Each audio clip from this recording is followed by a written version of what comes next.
Hello friends, मेरा नाम है विकास और आपका स्वागत है आपके अपनी YouTube channel career study classes में। दोस्तों जैसा कि आपको पता है आपके एग्ज़ाम जो है बहुत ही नज़दीक आ चुके हैं, तो मैं आपके लिए ऑब्जेक्टिव क्वेश्चन का आंसर लेकर आ चुका हूं, जो आपके बिहार बोर्ड द्वारा मॉडल सेट जो है जारी किया गया उसका पहला ये वीडियो है।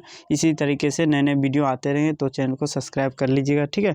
चलिए तो सबसे पहले शुरू करते हैं। सब आपका पहला प्रश्न है, किस दर्पण की फोकस दूरी ऋणात्मक होता है? तो दोस्तों आपको पता होगा अवतल दर्पण की फोकस दूरी जो है हमेशा ऋणात्मक होती है, तो ऑप्शन नंबर बी सही हो जाएगा। उसके बाद अगला प्रश्न है दोस्तों, यानी दूसरा प्रश्न है, दर्पण की फोकस दूरी एफ और वक्रता त्रिज्या आर में क्या संबंध है? तो दोस्तों एफ बराबर r/2 होता है, तो ये हो गया फोकस दूरी और वक्रता त्रिज्या में संबंध, तो ऑप्शन नंबर बी सही हो जाएगा। उसके बाद तीसरा प्रश्न है, समान दृष्टि के लिए स्पर्श दृष्टि की न्यूनतम दूरी है, यानी समान नेत्र से आप कितना न्यूनतम दूरी तक देख सकते हैं? तो इसका सही आंसर ऑप्शन नंबर बी हो जाएगा, 25 सेंटीमीटर। उसके बाद देखिए अगला प्रश्न, चौथा प्रश्न है, श्वेत प्रकाश का कौन सा रंग किसी प्रिज्म से गुजरने के पश्चात सबसे कम झुकता है? यानी कि सबसे ऊपर कौन सा रंग रहता है प्रिज्म से गुजरने के पश्चात? सबसे ऊपर कौन सा रंग रहता है? तो सबसे ऊपर लाल रहता है, तो इसका सही आंसर हो जाएगा ऑप्शन नंबर सी, लाल जो है सबसे कम झुकता है, ठीक है। चलिए पांचवा प्रश्न है दोस्तों, मानव आँख की रेटिना द्वारा बनाई गई छवि होती है, जो मानव आँख जो है रेटिना द्वारा छवि बनाते हैं यानी प्रतिबिंब बनाते हैं, वो जो कैसी होती है? तो वास्तविक और उल्टा होती है, तो ऑप्शन नंबर बी से हो जाएगा, वास्तविक और उल्टा, ठीक है। अगला प्रश्न है दोस्तों, छठा, आकाश का रंग नीला प्रतीत होता है, यानी आकाश का रंग जो है नीला प्रतीत होता है किसके कारण होता है? तो आकाश का रंग नीला प्रतीत प्रकाश के प्रकीर्णन के कारण होता है, तो ऑप्शन नंबर इसका बी सही हो जाएगा। उसके बाद देखिए आपका सातवां प्रश्न है, किस दर्पण से वस्तु का प्रतिबिंब बड़ा बनता है? तो किस दर्पण से वस्तु का प्रतिबिंब सबसे बड़ा बनता है, यानी कि बड़ा बनता है वस्तु के आकार से बड़ा बनता है, तो अवतल दर्पण से वस्तु के आकार से बड़ा प्रतिबिंब बनता है। उसके बाद देखिए आठवां प्रश्न है, निम्नलिखित में कौन सा लेंस निकट दृष्टि दोष को ठीक करने के लिए उपयोग किया जाता है? यानी कि इसमें अवतल लेंस का जो उपयोग है हम लोग निकट दृष्टि दोष को ठीक करने के लिए करते हैं, तो इसका सही आंसर ऑप्शन नंबर सी हो जाएगा। उसके बाद देखिए अगला प्रश्न, नौवां प्रश्न है, निम्नांकित में से कौन सा उपकरण विद्युत धारा की उपस्थिति को दर्शाता है? तो इसमें से जो आपका गैल्वेनोमीटर है वो जो विद्युत धारा के उपस्थिति को दर्शाता है, तो इसका सही आंसर ऑप्शन नंबर ए हो जाएगा। उसके बाद देखिए 10वां प्रश्न है, दाएं हाथ के अंगूठी के नियम को किसने प्रतिपादित किया था? तो दाएं हाथ के अंगूठे के नियम को मैक्सवेल ने प्रतिपादित किया था, तो इसका सही आंसर हो जाएगा ऑप्शन नंबर डी हो जाएगा, मैक्सवेल। उसके बाद देखिए अगला प्रश्न 11वां प्रश्न है, विभवांतर का एसआई मात्रक होता है? विभवांतर का एसआई मात्रक क्या होता है? विभवांतर का एसआई मात्रक वोल्ट मीटर होता है, तो इसका सही आंसर ऑप्शन नंबर ए हो जाएगा, वोल्ट, ठीक है। उसके बाद देखिए 12वां प्रश्न है, निम्नांकित में से किस संयोजन द्वारा प्रतिरोध का मान बढ़ता है? तो आपको पता होगा कि हम लोग जब श्रेणी क्रम में सजाते हैं तो उसका जो है प्रतिरोध जो है बढ़ता है, क्योंकि उसे हम जोड़ते हैं, आपको पता हो जैसे 1+1 इस प्रकार से जोड़ते हैं तो उसका प्रतिरोध जो है बढ़ेगा ही, तो इसलिए इसका सही आंसर ऑप्शन नंबर ये हो जाएगा, श्रेणी क्रम में, ठीक है। उसके बाद देखिए 13वां प्रश्न है, चुंबकीय बल रेखा की प्रकृति होती है, यानी चुंबकीय बल रेखा की प्रकृति कैसी होती है? तो उसका प्रकृति जो है काल्पनिक होती है, तो ऑप्शन नंबर ए से हो जाएगा, काल्पनिक। उसके बाद 14वां प्रश्न है दोस्तों, 1 किलोवाट घंटा किसके बराबर होता है? तो 1 किलोवाट घंटा जो है आपके 1.6 गुने 10⁻⁻19 के बराबर होता है, तो ऑप्शन नंबर बी से हो जाएगा, ठीक है। उसके बाद अगला प्रश्न है 15वां, नवीकरणीय ऊर्जा का स्रोत क्या है? तो नवीकरणीय ऊर्जा का स्रोत जो है सौर ऊर्जा है, तो इसका सही आंसर जो हो जाएगा ऑप्शन नंबर बी हो जाएगा, सौर ऊर्जा। उसके बाद अगला प्रश्न है दोस्तों, कौन सा लेंस अपसारी लेंस भी कहा जाता है, यानी कौन सा लेंस को हम लोग अपसारी लेंस भी कहते हैं? तो इसका सही आंसर हो जाएगा ऑप्शन नंबर ए, अवतल लेंस को हम लोग अपसारी लेंस भी कहते हैं। उसके बाद देखिए 17वां प्रश्न है, प्रकाश का प्राथमिक वर्ण कौन है? तो प्रकाश का प्राथमिक वर्ण कौन हो जाएगा? जो सबसे पहले आता है तो वही ना प्राथमिक वर्ण कहलाता, तो इसका सही आंसर ऑप्शन नंबर हो जाएगा, लाल। उसके बाद देखिए 18वां प्रश्न है, निम्नलिखित में से कौन नेत्र का रंगीन भाग होता है? तो इनमें से कौन होता है नेत्र का रंगीन भाग? तो इसका सही आंसर ऑप्शन नंबर डी हो जाएगा, आइरिस जो होता है नेत्र का रंगीन भाग होता है।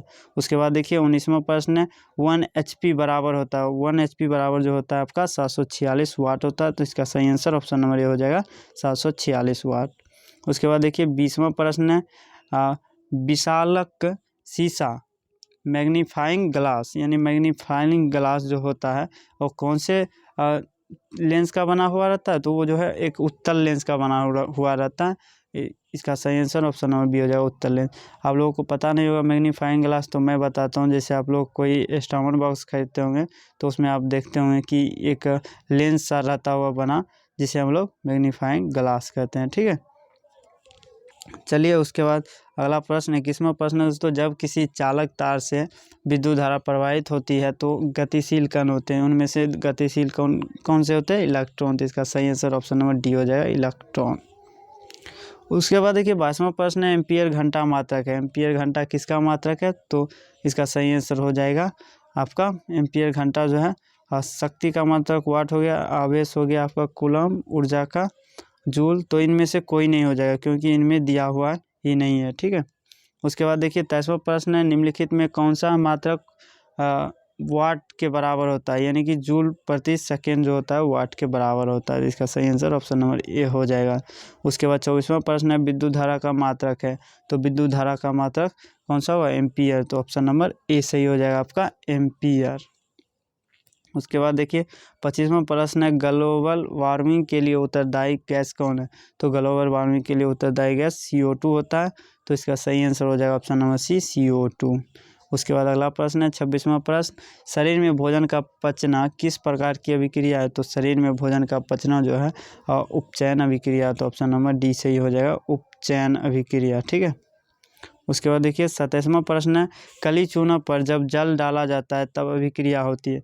कली चूना पर जब हम लोग जल डालते हैं तो कौन सी अभिक्रिया होती है, ऊष्माक्षेपी अभिक्रिया होती है। तो इसका सही आंसर हो जाएगा ऑप्शन नंबर ए।